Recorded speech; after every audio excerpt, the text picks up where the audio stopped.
¿Y si te dijera que uno de los autores más importantes de la Biblia nunca conoció personalmente a Jesús? Así es, el hombre que escribió casi un tercio del Nuevo Testamento, que nos dejó detalles preciosos sobre la vida de Cristo y los primeros pasos de la Iglesia, jamás caminó junto al Maestro como Pedro o Juan. Su nombre, Lucas, un médico gentil, culto y discreto, cuya historia ha estado envuelta en misterio durante siglos. ¿Y si te dijera que su testimonio silencioso puede transformar tu fe para siempre? Hoy descubrirás una trayectoria sorprendente de fe, amistad, fidelidad y revelaciones que casi nadie conoce. Prepárate para conocer el alma detrás del Evangelio de Lucas y el libro de los Hechos, textos que no solo informan, sino que tocan el corazón. Dale like, comenta o comparte si esta historia ya tocó tu corazón. Él no fue uno de los 12, no estaba en el monte cuando Jesús se transfiguró, no sostuvo la mano del Salvador ni lo vio resucitado con sus propios ojos,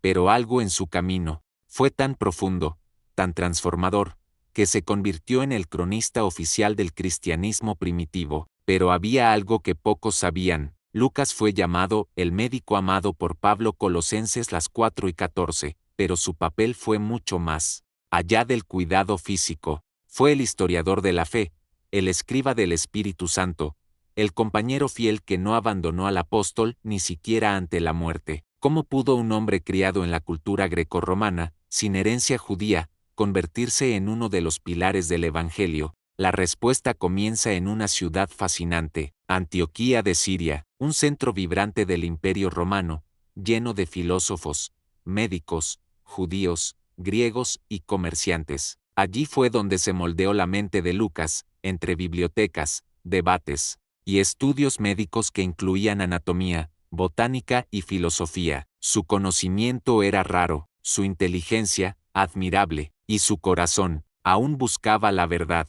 Fue en ese ambiente vibrante y confuso donde llegó el mensaje de Cristo, un hombre, educado, escéptico, acostumbrado a la razón y la ciencia, se enfrenta a una nueva fe que no solo promete sanidad física, sino redención eterna. Un Dios que toca a los leprosos, que perdona a las prostitutas, que llora con los pobres, y que muere en una cruz, no por poder, sino por amor. Algo dentro de Lucas comenzó a despertar. La transformación no fue inmediata, como muchos, debió resistirse, pero al ver el impacto de aquella fe en su ciudad, al oír los testimonios de hombres y mujeres dispuestos a morir por lo que creían, Lucas comenzó a escuchar con el corazón. El Evangelio llegó a él como llega a muchos de nosotros, por el dolor, por la duda, por la esperanza, y fue allí donde todo comenzó. La semilla fue sembrada, y su alma encontró propósito. Lucas no sería solo un convertido, sería el registrador de la fe, el escriba del cielo, y todo eso, guiado por el Espíritu Santo. En el próximo capítulo, descubrirás cómo Lucas se convirtió en el brazo derecho de Pablo y el autor de relatos que cambiaron la historia de la humanidad.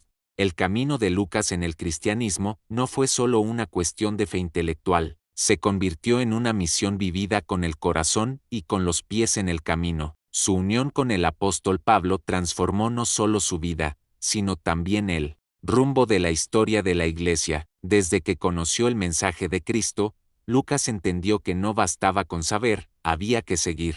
No bastaba con creer, era necesario actuar. Y fue al lado de Pablo que esa verdad se concretó. Juntos cruzaron ciudades, mares y peligros. Pero más que compañero de viaje, Lucas fue un verdadero amigo del alma, de esos que permanecen cuando todos los demás se van. Fue en la prisión, en los últimos días de Pablo, cuando esa amistad brilló con más fuerza. Imagina la escena. Pablo, envejecido, herido por años de persecución, está preso en Roma, esperando su ejecución. Muchos lo habían abandonado, el miedo era real, las amenazas del imperio no eran un juego, pero Lucas se quedó. Solo Lucas está conmigo, escribió Pablo en su última carta 2 Timoteo 4:11, una frase breve, pero que resuena como un himno de fidelidad. Mientras el mundo le daba la espalda, el médico permanecía, cuidando sus heridas, escuchando sus últimas palabras, escribiendo los capítulos finales de una vida entregada a Dios. En ese momento, Lucas no era solo un escriba, era hermano, era familia, era prueba viva de que la verdadera fe se manifiesta en la presencia silenciosa cuando todo se derrumba. Pero esa unión no surgió por casualidad. El libro de los Hechos nos da una pista poderosa. Hasta el capítulo 16, Lucas narra la historia en tercera persona, pero algo cambia repentinamente. En Hechos las 4:10 de la tarde, la narrativa se transforma.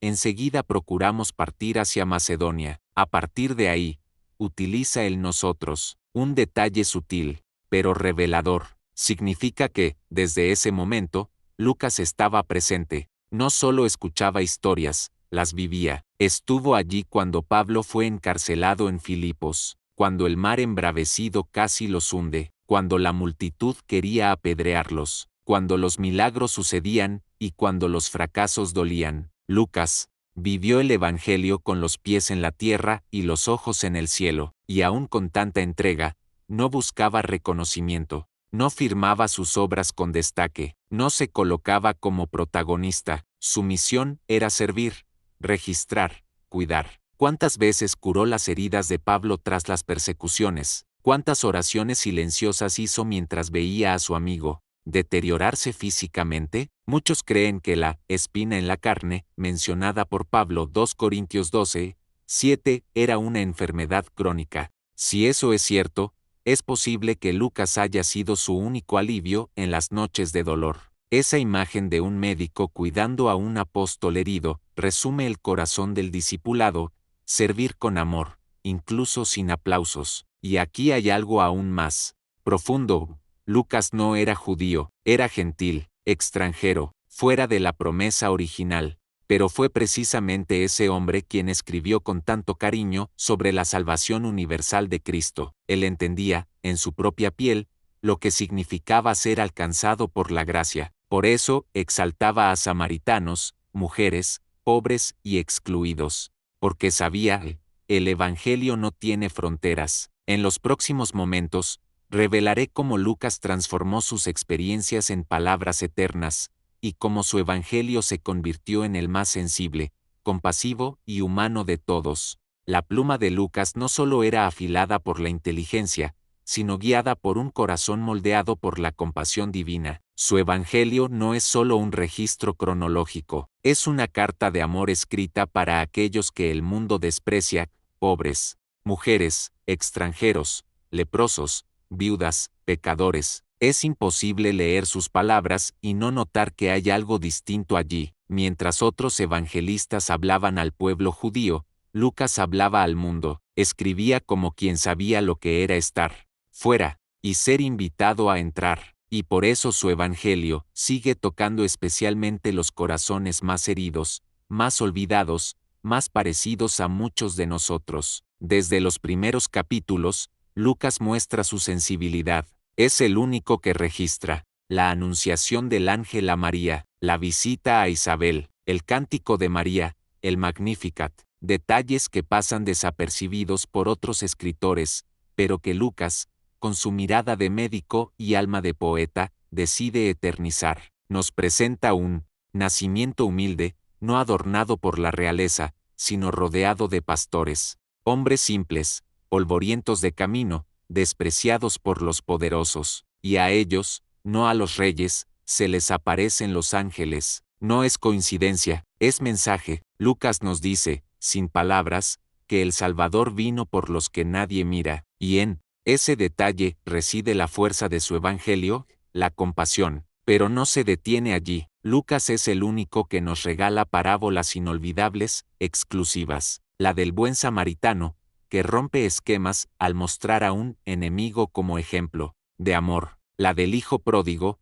que nos hace llorar al imaginar a un padre corriendo hacia su hijo arrepentido. La del rico y Lázaro, que invierte el mundo y muestra que, a los ojos de Dios, el pobre tiene nombre. El rico, no. Estas historias no son solo bellas, son revolucionarias. Confrontan nuestra religiosidad, nuestra indiferencia, nuestro orgullo. Nos recuerdan que la gracia de Dios no se compra, no se merece, se recibe. de rodillas, con el corazón quebrado. Lucas también nos revela a un Jesús profundamente humano, un Jesús que toca a los enfermos con ternura, que se conmueve con las lágrimas de una madre, que oye el clamor de un ciego al borde del camino, que se deja ungir por una pecadora y no la reprende, sino que la perdona con dulzura. Este es el Cristo que Lucas nos presenta, el médico de las almas, que conoce los dolores más ocultos y ofrece sanidad más allá del cuerpo. Tal vez por eso, muchos ancianos, enfermos,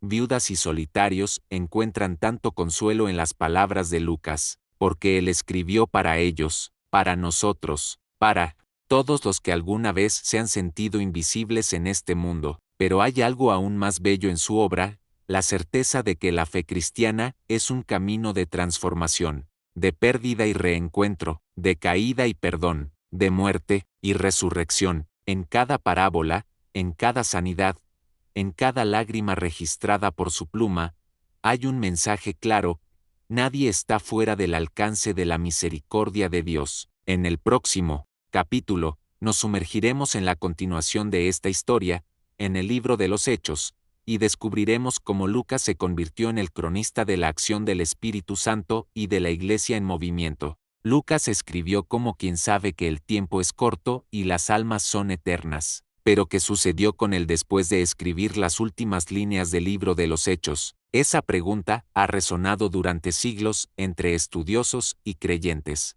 El Nuevo Testamento guarda silencio sobre sus últimos días. No hay despedida, ninguna carta, ningún relato directo, solo silencio, pero ese silencio grita una verdad poderosa. A veces, los más grandes siervos de Dios no mueren bajo los reflectores, sino en el anonimato de la fidelidad. Algunas tradiciones dicen que murió ahorcado, como tantos mártires de la fe; otras, que falleció de viejo, a los 84 años, en paz, en Grecia. No hay certezas, ningún monumento oficial, solo huellas dejadas por siglos de tradición y devoción. Pero no importa dónde descansó su cuerpo, lo que importa es que sus palabras jamás murieron. El Evangelio de Lucas y el libro de los Hechos siguen vivos. Se leen en todos los continentes, en cientos de lenguas, por millones de corazones sedientos. Lucas no fue solo un historiador, fue un instrumento del Espíritu Santo, y su legado es un puente entre el cielo y la tierra. Nos mostró a un Jesús que ama a los pequeños, que toca a los heridos, que se conmueve con las lágrimas. Nos reveló a un Espíritu Santo que actúa, que mueve, que transforma. Registró con detalle y emoción el nacimiento de la Iglesia, los pasos de los apóstoles, las conversiones milagrosas, los enfrentamientos con el imperio. Pero sobre todo, nos enseñó que la fe no es un espectáculo, es entrega, es compasión, es presencia, como cuando permaneció al lado de Pablo en la prisión, como cuando escribió para un tal Teófilo, quizás un amigo, quizás un símbolo de todos nosotros que buscamos certeza en la fe. Lucas escribió para Teófilo, pero sabía que cada palabra resonaría hasta los confines del tiempo, y hoy, 2000 años después, seguimos escuchando, seguimos siendo tocados por su ternura, por su precisión, por su humildad. No lo vemos en grandes disputas teológicas, no lo oímos en discursos encendidos, pero sentimos su presencia en cada línea que nos habla del amor de Dios por los invisibles, en cada milagro silencioso, en cada gesto de perdón, en cada lágrima secada por Jesús. Lucas vive en las palabras que escribió, en el consuelo que su mensaje ofrece, en el Cristo que presentó con tanto cariño. Tal vez nunca habías pensado mucho en Lucas antes de este video, tal vez solo era un nombre más entre tantos, pero ahora, ya sabes, ahora, ya has visto lo que hay detrás de las páginas, y tal vez, como Lucas, tú tampoco te sientas parte de los elegidos, tal vez te veas como un extranjero, un improbable, pero recuerda, Dios usó a un médico gentil para cambiar el mundo, también puede usarte a ti. Comparte esta historia si tocó tu corazón, comenta lo que más te conmovió, y nunca olvides, los fieles anónimos también son inmortales en el cielo.